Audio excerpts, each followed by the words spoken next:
Sudan's ruling military and pro-democracy movement on Wednesday signed a political document that is part of a power-sharing deal meant to end the country's deadlock after weeks of stalled talks.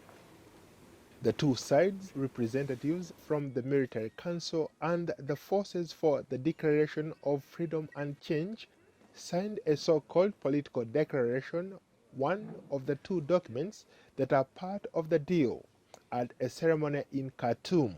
The other document, a constitutional declaration, is likely to be signed within days, perhaps as early as Friday.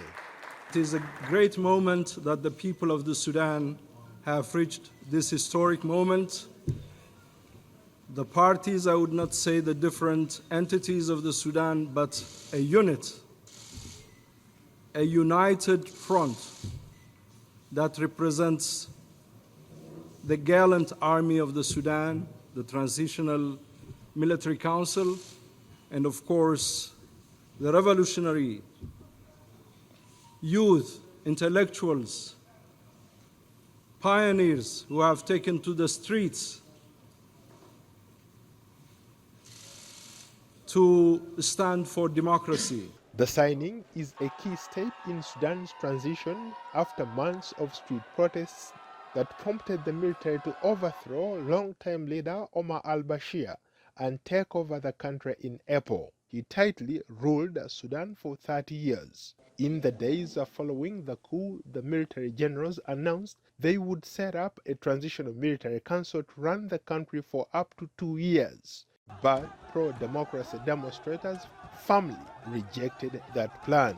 In early July, the Transitional Military Council and the coalition of pro-democracy groups called the Forces of Freedom and Change reached an agreement, ending the dispute between a via joint sovereign council, with power shifting between military and civilian leadership. Mohamed Hamdan Dagalo, deputy chairman of the Transitional Military Council and chief of the Rapid Support Force, says the agreement covers everybody. The deal that we have been waiting for a long time has been agreed on, and this agreement needs unity and purity of intent. The African Union and Ethiopian government officials assisted in mediating the deal. Omar al-Qadir, a representative of the Forces for Freedom and Change, says the government now has its eyes clearly on the peace deal. This agreement opens the way for the establishment of institutions of transitional authority, which will carry out reform programs in the political, economic, and social fields. One of the priorities of this government will be to focus on the cause of peace. A lot of mistrust has surfaced between the two sides when government security forces killed dozens of people when they broke up a sit-in demonstration in June.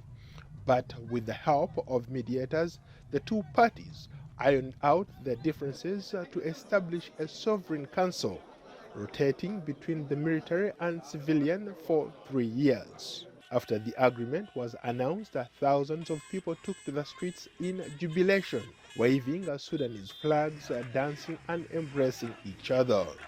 Paul Ndiho, VOA News, Washington.